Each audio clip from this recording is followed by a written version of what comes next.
Set ও function অধ্যায়ের সবচেয়ে গুরুত্বপূর্ণ প্রশ্নের ভিতরে এই সৃজনশীল প্রশ্নটি খুব গুরুত্বপূর্ণ এবং এই প্রশ্নটি তোমাদের 2025 যশোর বোর্ডে পড়েছে এবং 2026 সালের জন্য খুব ইম্পর্টেন্ট এবং এই ধরনের এই ধারাতে তোমাকে টেকনিকে সৃজনশীলটা বানিয়ে দিতে পারে। তো এসএসসি 26 তোমরা খুব এই প্রশ্নের জন্য সিরিয়াস এবং তোমাদের এই প্রশ্নটা পরীক্ষাতে আসার মতো। সুতরাং এই প্রশ্নটা কিভাবে সমাধান করতে হবে তা আমি ডিপলিভাবে বুঝানোবো এবং এই প্রশ্নের আদলে যে আরও যে 10টা প্রশ্ন বানিয়ে দিবে এই প্রশ্নটা আপনাদের আমি শিখাবো। তো এখানে দেখি, তো উদ্দীপকে আমার একটা রোমান চিহ্ন দেয় এ সমান এত আর এ সমান এত বলেছে এবং 2 নম্বর রোমান দেয় এটা বলেছে। ক খ গ অর্থাৎ 3টা প্রশ্ন করেছে ঠিক সৃজনশীলের আদলে। তো আমার ক নাম্বারে কি বলেছে আমাকে আগে দেখতে হবে। তো ক নাম্বারে কি বলেছে, সি সমান এইটা ডি সমান এইটা হলে পি সি সি ছেদ ডি নির্ণয় করো। তো আমার কি দেওয়া আছে আগে আমাকে তুলতে হবে। তো দেওয়া আছে কি আমাকে আগে সুন্দরভাবে তুলতে হবে। দেওয়া আছে কি সি সমান কি দেওয়া আছে 12,19 আর ডি সমান কি দেওয়া আছে, ডি সমান দেওয়া আছে 2,19। তাহলে কি হবে, এখন আমি কি সি ছেদ ডি এইটা কি আমি জানি? এটা আমি অবশ্যই জানি না এটা। তাহলে এটা যেহেতু জানি না তাহলে এটাকে নির্ণয় করতে হবে, যেটা জানি না ওইটাকে নির্ণয় করতে হয়। তাহলে সি সি ছেদ ডি সমান কি হবে, সি মানে কি 12,19 ছেদ ডি মানে কি 2,19। তাহলে এখানে কমন কি আছে, ছেদ মানে হচ্ছে কমন, তাহলে কমন কি আছে, কমন আছে এখানে 19, এখানে 19 আছে, এখানে 19, তাহলে অ্যান্সার কত 19। কিন্তু তোমার তো এটা বলিনি, এটা বলেছে তোমার কি যে পি নির্ণয় করতে। তাহলে অতএব পি সি ছেদ ডি সমান দ্বিতীয় বন্ধনী দিবা। এবার আমি সুন্দরভাবে 19 তারপরে কি দিব কমা ফাঁকা তারপর লিখে দেবো, বাট আমার কাজ শেষ হয়ে গেল। তো এইটা আমার নির্ণয় করতে বলেছে, আমি সুন্দরভাবে যেটা চাইবে ওইটা আমি নির্ণয় করব, যেটা জানি না ওইটা বের করব, তাহলে অঙ্কটা আমার ইজি হয়ে যাবে এবং অঙ্ক ইজি হয়ে গেলে আমি পরীক্ষাতে পারবো। সো আমাদের খেয়াল রাখতে হবে আমাদের কি চেয়েছে এবং কি বের করতে হবে, তাহলে আমরা এটা থেকে আমরা সুরাহা পাবো। সো এবার আসি আমরা খ নাম্বারে। তো খ নাম্বার প্রশ্নটা কি বলেছে, খ নাম্বারে বলেছে যে 1 নং হতে এস অন্যটি তালিকা পদ্ধতিতে প্রকাশ করে রেঞ্জ করে। সবচেয়ে গুরুত্বপূর্ণ প্রশ্ন, সবচেয়ে গুরুত্বপূর্ণ প্রশ্ন খ নাম্বারটা। তোমাকে বানিয়ে বিভিন্নভাবে দিতে পারে, তো বানিয়ে দিলেও কিন্তু পদ্ধতি একটাই থাকবে যদি তুমি পারো। সুতরাং খ নাম্বারে তোমাকে দেখি যে খ নাম্বারে যেটা বলছে, খ নাম্বারে কি বলছে যে এস অন্যটি হতে তালিকা পদ্ধতি। তো এস মানে কি এটা দেওয়া আছে বলে তুলতে হবে আমাকে। প্রথমত কাজ দেওয়া আছে বলে এসটা কি, এসটা কি আমি সুন্দরভাবে আগে তুলবো, এসটা কি। তো আমি তুলি এসটা কি, p comma q that p belongs to A comma q belongs to A এবং p minus Q is equal to 2। বাস আমার কাজ শেষ। এবার আমি দেওয়া আছে বলে তুললাম। তো এখানে বলেছে প্রশ্নটির p belongs to A, q হচ্ছে এ এর সদস্য। তো এ মানেটা কি, এ মানেটা কি, এ মানেটা হচ্ছে এইটা। তো এইটা যদি এ মানে হয় তো এইটা আমাকে নির্ণয় করতে হবে। তো নির্ণয় করতে গেলে এ মানে কি এটা কি আমি জানি, জানি না। তো এটা কোথায় দেওয়া আছে, এটা আছে সেট গঠন পদ্ধতিতে। তাহলে এটাকে কি করতে হবে, তালিকা পদ্ধতিতে আনতে হবে। সো আমি একটু খেয়াল করি এদিকে, এ ইজ ইকুয়াল টু কি দেওয়া আছে, এক্স বিলংস টু এন যেন 2x is less than or equal 7, এইটা আমার দেওয়া আছে। তাহলে এইটাকে আমাকে কাতে আনতে হবে, এইটাকে আমাকে তালিকা পদ্ধতিতে আনতে হবে। তো এটা দেওয়া আছে গঠন পদ্ধতিতে। তাহলে প্রথমত কাজে এটাকে তালিকাতে আনা। তো আমি আনবো কিভাবে, সুন্দরভাবে আমি লিখবো যে এক্স এর সদস্য হলো স্বাভাবিক সংখ্যা সেট, এক্স এর সদস্য কি সদস্য স্বাভাবিক সংখ্যার সেট এবং কি 2 এর চেয়ে বড় আর কি 7 এর সমান এবং ছোট, 7 এর সমান এবং তার চেয়ে ছোট, তার চেয়ে ছোট। বাস আমাদের কাজ শেষ। এখন এ সমান কি হবে? এ সমান কি হবে? তাহলে এ সমান হবে 2 এর তো সমান না, এখানে তো কোনো সত্য বলেনি, মৌলিক কি গুণনীয়ক কি জোড় কি বিজোড়। তাহলে আমাদের এটা হবে কি? এটা হবে 3 4 5 6 7 এর সমান বলেছে, তাহলে 7 এর সমান হবে। বাস আমাদের এ নির্ণয় করা শেষ। তো এ নির্ণয় করা হলো। তো এখন আমাকে কি করতে হবে? এখন এইটা P belongs to A, Q belongs to, এবং এটা একটা সমীকরণ দিয়েছে। তো এই সমীকরণ থেকে আমাকে কি করতে হবে? এখন আমি একটা কমা দিব অঙ্কের ভাষায়। এই সমীকরণটা আমি তুলব পি মাইনাস কিউ সমান কি 2। তাহলে এই সমীকরণ থেকে আমাকে কিসের মান নির্ণয় করতে হবে? কিউ এর মান। কারণ আমরা এক্স ওয়াই যদি থাকে একটি সমীকরণে, তাহলে ওয়াই এর মান বের করতে হয়। যদি পি কিউ থাকে তাহলে কিউ এর মান বের করতে হবে, নিয়ম। তাহলে এখান থেকে আমি কিউ এর মানটা নির্ণয় করি দাও, বা minus Q is equal to 2 minus P, বা এ মাইনাসটা আছে এদিকে মাইনাসটা চলে গেলো, তাহলে এটার কি হবে? Sign change. তাহলে হবে কি প্লাস পি হয়ে গেল, এদিকে আনলাম -2। বাস আমার কাজ শেষ। এটা হচ্ছে আমার সমীকরণ একটা, মনে করেন একটা সমীকরণ দিয়ে দিলাম। তো এই যে সমীকরণ আছে, এখন আমাকে কি করতে হবে? এখন কি কিউ বিলংস টু এ আমি এখান থেকে লিখি, আমার তো এখানে জায়গা নাই, সো আমি এখান থেকে এটা লিখি। কিভাবে কি লিখবো?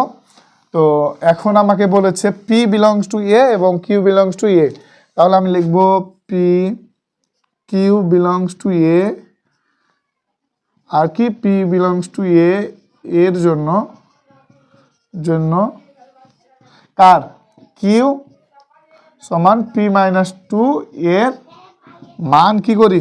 মান বের করি। বাস এটা আমি সুন্দরভাবে লিখবো। লেখার পরে ছক করতে হয়, এটা আমরা সবাই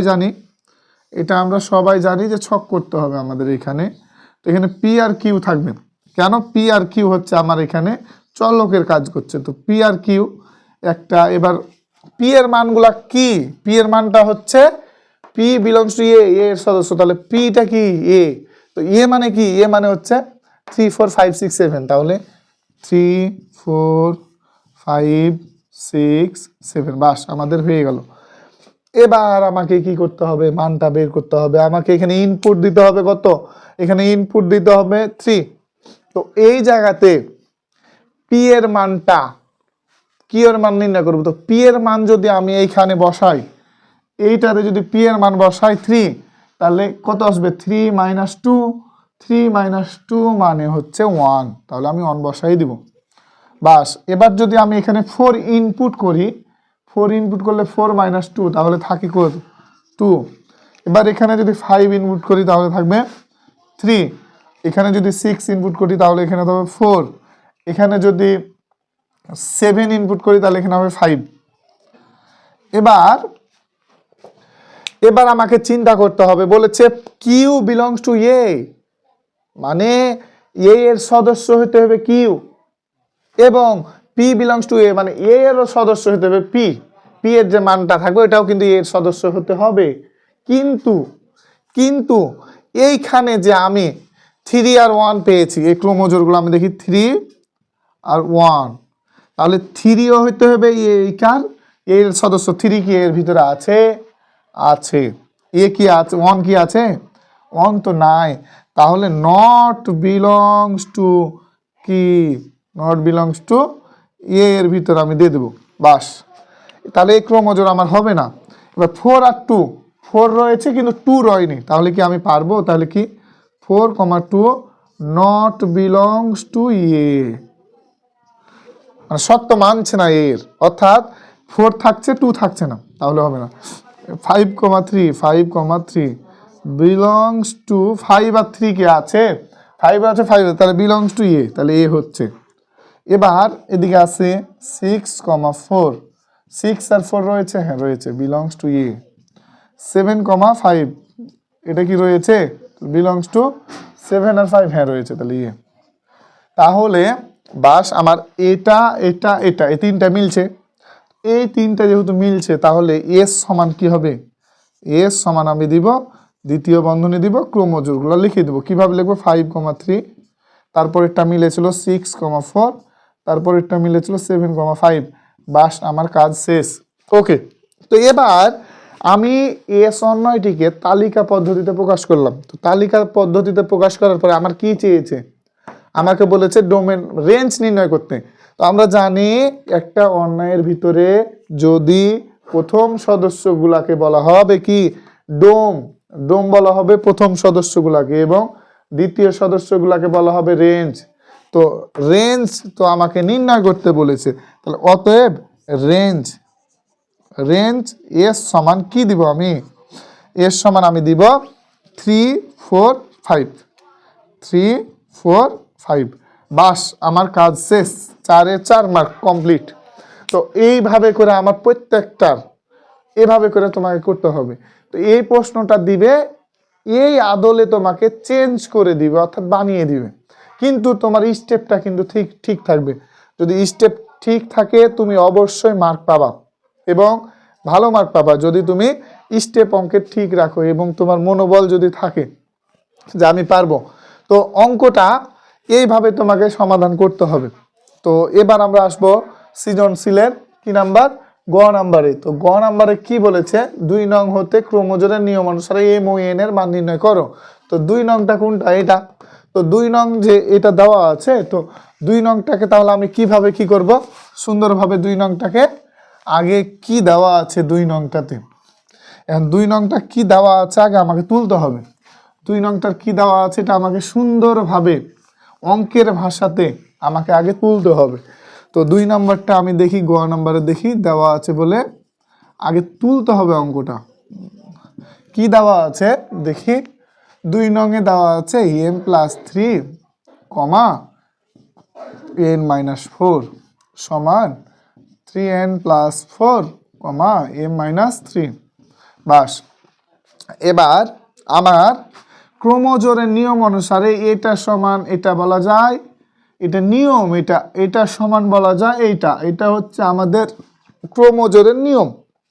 তো সে নিয়ম অনুসারে আমি ওইটা লিখব।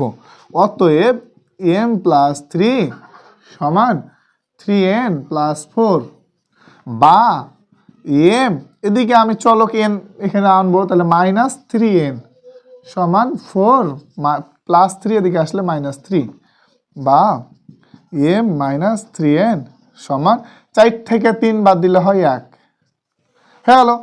আবার আরেকটা রয়েছে আমার, কি করবো আরেকটা, বা আবার কমা দিব অঙ্কের ভাষায়, n-4 সমান m-3 বা n-m এদিকে চলে আসলো -3 + 4 বা n-m সমান -3 + 1, তাহলে +4, তাহলে কি হবে +1।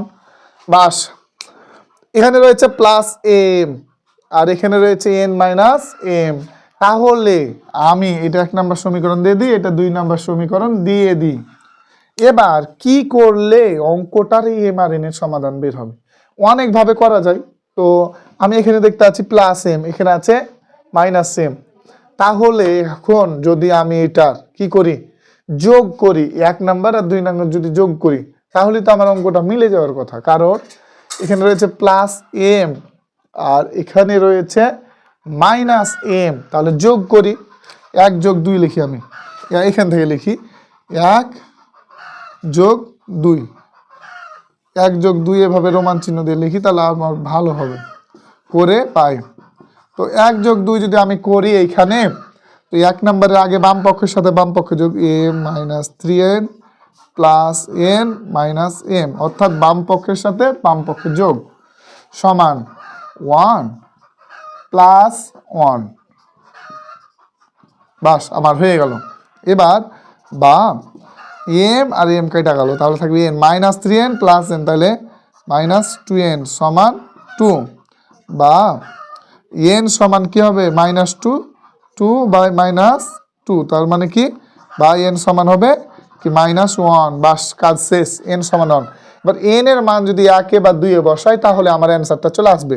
তো আমি কি লিখবো যে n এর মান 1 বসাই, 1 বসাই, বসাই, তো একে যদি বসাই, একটা কি আসলো এম মাইনাস 3n সমান 1, বা এম মানে কত, এম মানে জানি না, এটাই বের করবো -3 ইন্টু ইন্টু এন মানে কত -1, ঘিরে দেবো -1কে সমান 1, বা এম মাইনাসে মাইনাসে +3 সমান 1, বা এম সমান কি হবে 1 - 3 সমান কি হবে -2। তাহলে অতএব আমরা কি পেলাম ফলাফল, এম কমা এন, তাহলে এম এর মান কত পেয়েছি, এম এর মান পেয়েছি -2, তাহলে -2 কমা -1, তাহলে এটা হচ্ছে আমার অ্যান্সার। সুন্দরভাবে আমি লিখে দেবো এম আর এন, কারণ এম আর এন এর মানই তো চেয়েছে আমার কাছে। এভাবে করে তোমার প্রত্যেকটা সৃজনশীল তোমাকে জেনে বুঝে করতে হবে। যদি করো তোমার ইনশাল্লাহ ভালো কিছু হবে, আমি আশাবাদী।